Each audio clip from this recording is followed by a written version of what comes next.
Hi everyone, it's Roger and James here from What's on Disney Plus, and in this video we're going to be sharing our 5 favorite Marvel films.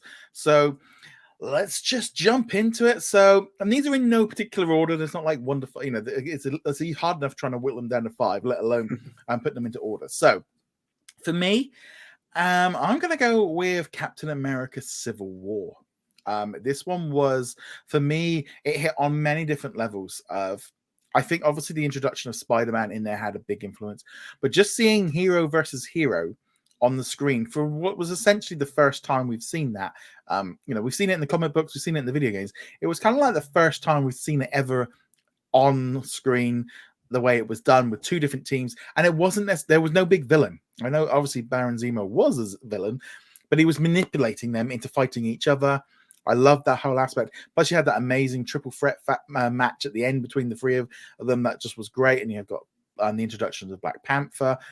You got having Ant-Man, having all these superheroes together, but it was a bit darker than an Avengers film. This one was like, I was like, on this one or Winter Soldier. Winter Soldier's great, but Civil War's more fun. They were just like, yeah. So for me, Civil War made the list. It's a really good one. There's some great action sequences in there. The fight at the airport is one of the best Marvel fights that we've had. Baron Zemo was a good villain, and hey, he survived the movie even, which is fairly rare for Marvel villains. And he got to reappear in Falcon and the Winter Soldier as his little dance scene, which made him internet famous for a little while there. This is a really fun movie, but as you said, it's also darker because it is hero versus hero. It is friend versus friend. There are some very good emotional moments between, say, Tony and Steve in this movie that kind of like, you get that these are guys who have worked together for a long time and now are forced to take 2 different sides. Yeah, no, this one's good on so many different levels. The fact that you got Spider-Man making jokes about taking down Ant-Man like out of Hoth from Star Wars. I love that joke. To be honest, that one particular joke didn't land with me. It's like, have you guys heard of this really old movie called? It's The Empire Strikes Back. Even people who haven't watched Star Wars know what The Empire Strikes Back is. So that one didn't quite land with me, but I love that. I like the spirit behind it. At the very least, it got the point across where he is the kid and these are the adults, and they have no common ground at all, and he does not know how to talk to adults, and the adults are just like, "Hey, Tony, did you literally bring a kid to this?" I do love that one. So what's next up on your list? All right, well, I might as well go with the other one that you mentioned, which is Captain America: Winter Soldier. This is actually my absolute favorite of the Marvel movies, period. For a long time, it swapped between this movie and another one, which will also be on the list, so we'll come back to that. Yeah. But in recent years, this is my go-to Marvel movie if I want to put something on. It's got excellent fight scenes, like that fight with Black Widow, Winter Soldier, and Captain America in the streets of DC is the best fight scene in a Marvel movie so far. This was the movie that kind of shifted the direction of the Marvel universe. Before this, you had the Avengers and you had Iron Man 3 and Thor: Dark World, and people were like, it's kind of getting a little samey. And this was the movie where, no, we are doing something different. There is a deeper story here. Also, S.H.I.E.L.D. is completely screwed now, and we're changing the direction. Honestly, this might be my favorite superhero movie, not just in the Marvel universe. And we're going up against like Spider-Man 2, X-Men 2, things like Deadpool. This is my favorite superhero movie. I love Winter Soldier. Yeah, for me, it just kind of, like I said, it is great. I mean, it is such a great film, and also it was that kind of feeling, I think, as well, of it took superhero movies in a different direction, because we got so used to origins and fighting villains, of like doing something like twisting it, and not necessarily reaching a conclusion either, of just like it ending and kind of setting up a whole other thing. It was a difficult choice. It was in my top 10 of just, and then trying to whittle it down from there. And I will say one of the reasons why I put this above Civil War is that this movie did a good job of setting up Crossbones as a villain, so that he gets his origin, as it were, at the end of this movie, and he's all mauled up, and you see him getting carted into an ER. And then Civil War, there's like, oh yeah, Crossbones, splat, he's gone, moving on. And I was kind of like, oh, you actually had a villain go between movies, and then he's gone. And this will happen again to Claw in Black Panther after first showing up in Age of Ultron. Black Panther's not on the list, but it's like the common theme for Marvel is they have a villain problem. Please stop killing off all the villains. Let us have some. That's why I also was very fond that Baron Zemo is still floating around and probably showing up in Thunderbolts in a couple of years. Yeah, no, it's going to be good, I think, when they do this one. So I'm going to shift tone and gears completely, and I'm going to be going for Deadpool for my next one. Obviously, not from the traditional Marvel line, but now it's on Disney Plus, so we can include it. For me, this movie hits on so many different levels. I have been a big fan of Ryan Reynolds since back when he was working in a pizza shop, and like Van Wilder and his comedy, and even now, the minute he's in it, it's like him and The Rock. If you've got them in a movie, that's me sold. I mean, I couldn't watch Red Notice quick enough. So there was this kind of thing of this one here hits on so many different levels, because I remember me and my brother going to the cinema to see this, and it was just like, this is cool. This is so different from anything we've seen before. The language, the violence, the comedy. This one is, to me, is just like one of my favorite, and I've seen it so many times. I love it. Yeah, so I specifically did not include any X-Men or non-Tom Holland Spider-Mans. If I did, this would be on the list as well. Deadpool #1 is a great movie. And again, it was one of those movies where you get to it and you realize, oh wait, you can do a mature superhero movie and have it be fun. It doesn't have to be grim, dark, and dirty like Batman versus Superman was trying to be. I know that's not rated R, but they were trying to do a grittier one. And you're just kind of like, this is just depressing. Please, let's do something fun. Deadpool, it's got the humor. Ryan Reynolds is fantastic in it. The action scenes are great. They're some of the best action scenes in any comic movie. And even Deadpool 2 was a solid movie. Maybe not as good as the first one, but yeah, and I appreciate that Ryan Reynolds also, most actors are like, I don't want to be typecast. I want to do different things. And Ryan Reynolds is like, no, I'm going to play the same character in every single movie, but I'm going to do it well. Because whether it's Deadpool or The Hitman's Bodyguard or, any of these other movies that he's doing, like Red Notice or Six Underground, like, yeah, it's Ryan Reynolds. He's doing his thing, and I know I will enjoy him doing his thing.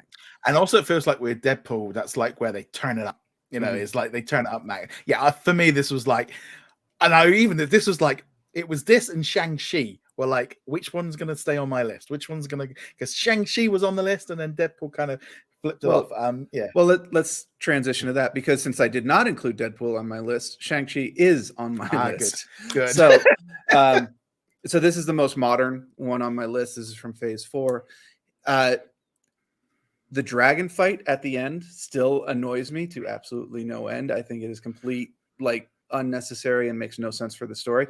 But everything before the dragon fight, up to and including him confronting his dad and them having that moment right before the dragon fight starts, is just really well done all the way throughout the movie. It's got some great martial arts in it. The special effects are good. You can see that what is his name? Simlu? Yeah. Simlu, sorry, is just loving the role. Awkwafina's having fun in her role. Even bringing back Kinsley for his role as Trevor. I know it's kind of like, what's this dude doing in here? But I thought it was a lot of fun. It was a nice throwback. He's obviously enjoying the role. This is just a fun movie from start to finish with great action sequences, good music, good special effects. I am super excited to see a sequel to this and to see more Shang-Chi showing up in other movies. Yeah, for me, this is the best movie of Phase 4. This is one of my. I thoroughly enjoyed this film. I've seen it a number of times. yeah, this one was it was just super. It just hit on every level. I love the whole the martial arts, the story with it. Yeah, this for me, it was so close. I mean, I am not kidding when I say it was on the list when we started recording this, and it took it. That's how close it was. It started on the, and it's just like, no, I'm gonna put some of those in place. Yeah, I love this movie. This isn't. I think it's so good. I'm It really yeah. and it's another one that I can just put on in the background and anytime I want. And if it came up on TV, I would sit down and I would watch it.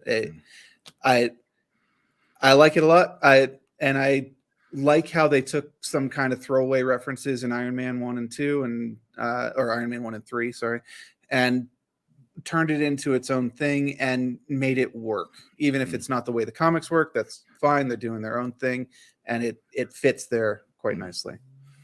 Okay, now I'm going to shift gears and I'm going to talk now about Spider-Man Homecoming. Quick note, this is available internationally, not in the US as of time of recording. Where is it available in America? Do you know offhand? I think I don't know. I think it's jumping around all over the place. All right, fair enough. Internationally, we've got them. So then I can include it. Spider-Man Homecoming. I love this film. I love the whole trilogy. This Tom Holland seems to me like the perfect Spider-Man. He's young. He's kind of got the quips. It feels like the Spider-Man that I grew up with of being the teenager, because this is my wife hates Spider-Man. And she's like, well, he's just a kid. It's like, but that's what I like about him. It's like, and Tom Holland just seems to catch it. This movie, watched it again recently. Again, it was a flicking through the TV and it was on and I stayed. The villain is great. I love the interconnection, obviously, with Tony Stark.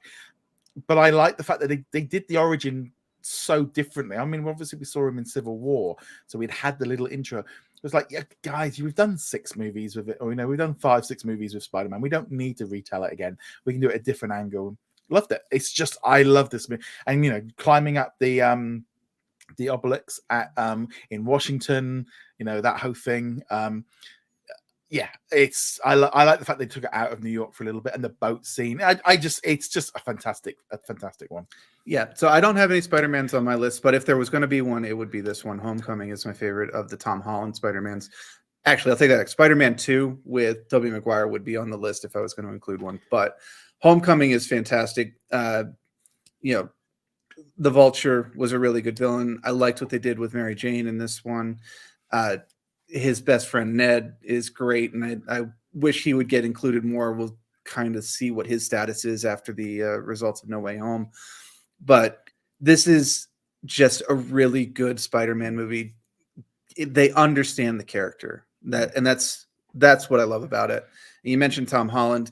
I'll always say, Tobey Maguire was the best Spider-Man. Andrew Garfield was the best Peter Parker, but Tom Holland is the best combination of both of them. And he's really nailed the character, and he's brought his own take to it, which has worked really, really well for them. Yeah, no, that's great. Okay, so what was your next movie on your list? I will go with the Avengers. So we're talking the original Avengers here. You could pick between this and, say, Infinity War and Endgame, but I wanted to go with the original one. As an Avengers movie, it is the one that most stands on its own. So it doesn't entirely. I think, if you really want to truly appreciate it, you do need to see the Phase 1 movies like Captain America, First Avenger, and so on. But if you really want to enjoy Endgame, you pretty much have to watch everything before it. It's still a good movie on its own, but it is an exponentially better movie with everything before it. Whereas the Avengers, if for whatever reason you skip every other Phase 1 movie, you can still go into this and just have a really fun time with it. The dialogue is great. There's a lot of great quips in it. Loki, stood out as the villain. Again, this is what you get when you let the villains live at the end and actually grow them as characters as well as the heroes. Series. They get their own TV series with a second season coming at some point here. And just in general, the quote unquote one take shot of them, saving the city and just kind of flowing through, and them all having their moment in the sun, and getting to see Hawkeye do his thing, and Black Widow and Captain America, that scene where he's on top of the police car. He's like, dude, go down this bridge, set up the triage center over here. And the guy's like, well, why would I do that? Oh, wham, wham. All right, do what he says. And, it just has so many great scenes in it.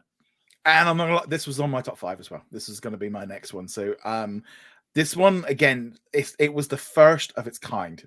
Mhm. The fact of bringing together superheroes into one movie, it's 10 years old now. We've used to it, but at the time, we were so excited to see this coming into it. It was the first ever crossover superhero movie that we'd seen. That shot, that circular shot, that them all fighting in the middle of New York is still iconic. It still gives me goosebumps now. The music, um, this was incredible. This one is like one of the best, and this is one of those sticky movies for me. If I see it on, I'm stuck. I remember once of like, it's 12:30. I was supposed to go to bed 2 hours ago. I was just, it was on BBC late, and I was like, oh yeah, there it is. But yeah, so I love this movie. This one is amazing on so many levels. And it really was kind of that moment when all the Marvels clicked together, because each of the Marvel movies before that had done pretty well, Iron Man and Thor and so on. But Avengers brought it all together, and it seems almost like an afterthought now that it broke so many box office records. It's in the top 10 like most grossing movies of all time. And yeah, the impact that this one movie had on the cinemascape was huge. And I know some people will bemoan that, oh, we're in the age of the superheroes, I want something other than superheroes. Like, they're still making other movies, guys. You don't have to go out and watch Spider-Man No Way Home if you are not a superhero fan. I mean, I just remember that whole era before the Avengers, when it would be like, that end scene. We know we'd never seen an end scene before. We know, and it's like this character will return in Avengers. What? Like, we'd never seen anything like it. Every superheroes had always been in solo films. We'd never seen them come together. And just the very first Iron Man, and there shows up Sam Jackson as Nick Fury, and you're like, wait, what just happened? Huh? And then Tony Stark shows up at the end of Incredible Hulk, and he's talking with Thunderbolt Ross. And like, oh my goodness, they're doing this. Yeah, and at the time, it was mind blowing. A cameo. It was when a cameo meant something because we'd never seen it before. Now we're all looking for it because we want that same feeling. But yeah, Avengers is easy win. Right, so since that one's gone on my list, I'm going to move on to my next one, and it's actually my last one, which is Avengers: Infinity War. This one for me was an amazing experience, and it's always kind of.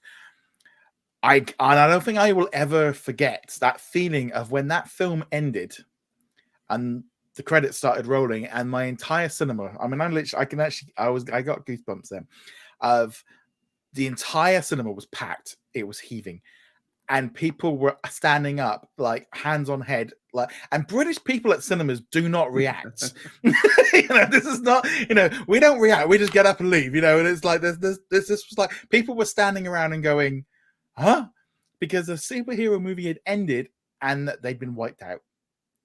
And there was not like, oh, no, it will continue.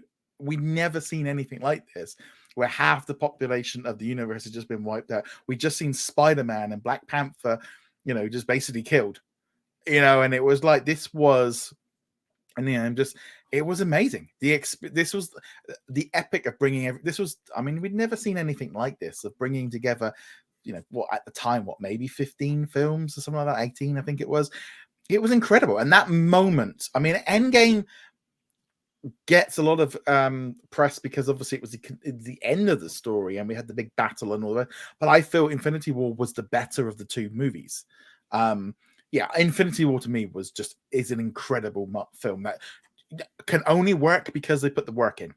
Right. It doesn't work with, and most people would be like, oh, if you have to watch like 15 movies before, we've never done it before. That's never been done before. And Infinity War was just incredible. Yeah. So that was actually the reason it's not on the list, is that you do need to see most of the stuff before. You can watch it in isolation, and you can watch it with Endgame right after, but the biggest impact, of course, is if you've seen everything before it. But yeah, that scene and Thor popping in, and he's got his axe, and he beats Thanos, and you're like, oh, the things are saved. Thor, and he's like, you should have aimed for the head, and you're like, oh no, and then everything just goes wrong, and of course everyone getting all teary-eyed when Spider-Man is holding Yeah. on to Tony Stark. He's like, I don't feel so good, and just like, whoa, Spider-Man's gone. They killed Spider-Man. You can't kill Spider-Man. Well, I think there was that kind of thing of like your brain, your heart was saying no, but your brain was going, they're not killing Spider-Man. There's too much money. Yeah, no, they can't kill. And we already know there is another Spider-Man movie coming. We know not No Way Home. Far From Home had been. I don't think it had a subtitle yet, but we know there's another Spider-Man. We know there's a Black Widow movie and things like that in the works. You can't be killing these characters. And of course, the original 6 Avengers are back. And yeah, it was a huge thing. And we had to wait until Endgame shows up. And I'll also mention I saw it in the theater. And okay, so Americans, we do tend to react a bit more in the theaters than British people. But you get that post-credit scene with Fury, and he pulls out the pager, and you're like, what's going on with the pager? And then Captain Marvel's thing comes up. There was a girl a couple of seats over from me. I have no idea who she was, but when the logo came up, she's just like, yes, this is the greatest thing ever. And say what you will about the Captain Marvel movie, I really liked it, but I realize that it's a flawed movie and probably not on most people's top 10 list. The mere existence of it did have an impact, and seeing this girl get her chance to have the character that she really wanted to show up was great. And obviously that would happen later on, but yeah, Infinity War is a really good one. I would have picked an Endgame if I were going to pick one of the two, but they're both really, really solid. Yeah, like I said, I think for me it was just the thing that there was so much shock value in that first film of and I do prefer it. I think I like that whole thing of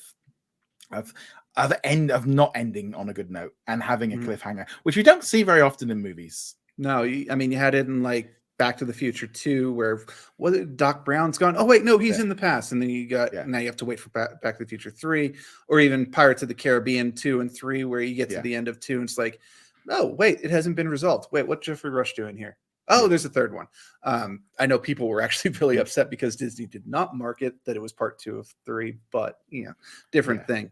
But this ending for Infinity War is what made Endgame so satisfying. You get to the end of it, and it's Thor and Captain America and Iron Man versus Thanos in the final confrontation, and it made that ending so much more satisfying to get Thanos defeated. It really helped make him a villain that you wanted to see lose.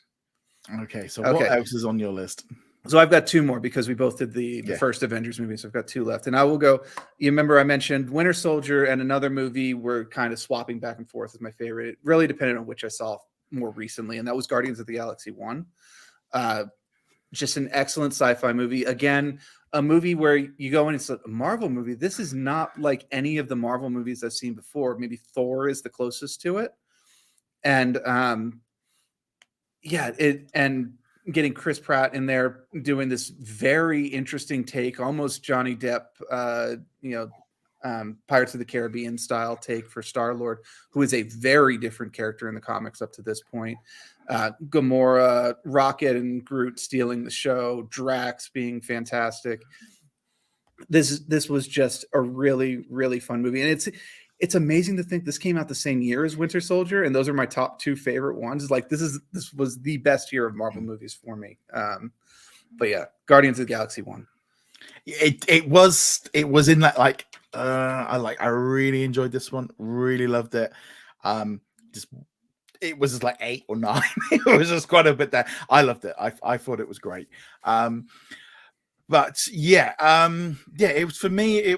This one was just a fantastic film. But I didn't have any knowledge of Guardians, and this was like a new intro.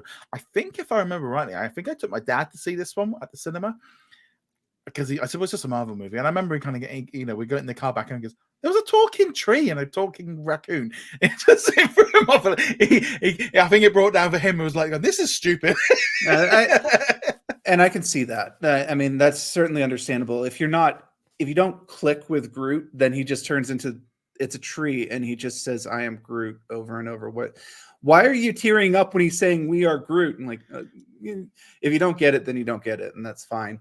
But also, Yondu, who would turn into a fantastic character in Guardians 2. Again, very different from the comic version of Yondu, but I do like this interpretation. And then Benicio del Toro as the Collector. I wish he had gotten more screen time. Honestly, he had a very fun take on that character. But anyway, Guardians of the Galaxy 1. I mean, 2 is also a really good movie, but so far 1 has been the pinnacle of that series, and eagerly awaiting both the Christmas special, which they still have not really talked about at all, even though it's supposed to be coming later this year, and Guardians 3, which is coming up pretty soon as well. We've recorded this a little bit earlier before, so we might know about it by then. But nevertheless, what's your last one? The last one, and this one might be the controversial one because I think a lot of people will disagree with it, is Iron Man 2. I know you're give me the rocks, the people's eyebrow or whatever it's called there. I know a lot of people don't really like Iron Man 2. They don't think it held up as well as, say, Iron Man 1 or things like that. But honestly, for me, this was the best of the Iron Man movies, and for a couple of reasons. Go back to the old nugget. It had some really good action sequences in it. Going through the fair at the end there was great. But most importantly, I think it had some of the best villains of any Marvel movie. Now, Sam Rockwell's still around. I really hope that he'll pop back up maybe in the Thunderbolts, maybe as their tech person. Maybe he'll make Mach 1 or something like that. But honestly, Whiplash. Now, in the comics, I don't care about Whiplash in the slightest. If he never made another appearance in the comics, I wouldn't even notice, let alone care. But this interpretation of the character was fantastic. He is literally the only character in phases 1 through 3 who is able to match Tony on an intellectual level. And the fact that he got killed at the end of the movie and didn't get to come back and be an ongoing antagonist really disappointed me. Because, first movie, Tony builds the suit in the middle of a cave with, super advanced missiles, but otherwise, basic tools. And Whiplash makes his suit in a rundown apartment using scavenge stuff, and he's on the same level as Tony. He's the only character only villain who is on the same level as Tony at this point. Now, we probably will get some in phase 5 and 6, but Tony's not in phase 5 or 6, so it doesn't really hold up. Yeah, this was a surprise because this was nowhere near mine. This is like Dark World, Iron Man 2 and 3 kind of territory, like at the very bottom they shouldn't have killed off the main villain because it's a problem that they had a bit earlier on with doing it. They still have. Yeah, they still have that. They kind of want to wrap it up in a nice little bow. But yeah, no, I can. There's some good scenes in it, but I think like Iron Man 1 is a much more fun. If I was to pick an Iron Man movie, I probably would have gone for 1. 3 was not as good. I think most people agree that Iron Man 3 is like one of the low points of the Marvel. It and Thor: Dark World tend to be kind of like, they're movies. They happen in between the Avengers and Captain America: Winter Soldier. They exist. Ironically, though, both of these movies kind of get better in retrospect because Iron Man 2, they've said, that little kid that stands up to one of the robots and gets saved by Iron Man. I believe it's actually canon now. That was Peter Parker, pre-Spider-Man. So that's one of the things. It's never been acknowledged in the movies, but it was one of those like, oh yeah, that's totally Peter Parker when it was thrown to like Kevin Feige. And then Dark World becomes a better movie when you add in the scenes from Endgame where Thor gets to go back and talk to his mother and get some closure before she gets killed off. Doesn't necessarily like elevate it to, yes, you must see Dark World or Iron Man 3 or something like that. But it's like, no, the movie's a little bit better when you add some additional context to it. And I think most people will agree with you on this one. Iron Man 2 is not held up as like one of the classics or one that generally enters the conversation, but it is for me. It clicked really well for me. I enjoyed this. Sam Rockwell, I would love to see him continue doing the Hammer role. I'm very sad that Whiplash got killed off. And again, I don't care about the comic character in the slightest. So this is not like, oh, it was my favorite character and he's gone. It's like, wait, because I remember when they announced Iron Man, seriously, you're doing Whiplash? What? But I'm surprised because I was there like, is it going to be Black Panther? Because I think that's an amazing film. Like I said, my top 5 was literally Shang-Chi and Black Panther were like, and Guardians. They were all like in that top level of like where to go. But there we go. That is our top 5 Marvel films. Let us know what you think are your top 5 in the comments below. Remember to go check us out over at whatsondisneyplus.com. And we shall see you guys soon. Later. Thank you very much for watching this video. Make sure you go check us out over at whatsondisneyplus.com. Like, follow, and subscribe. Also, a huge thank you to all of our supporters over on Patreon and also on our YouTube channel memberships. And I shall see you guys in another video. Laters.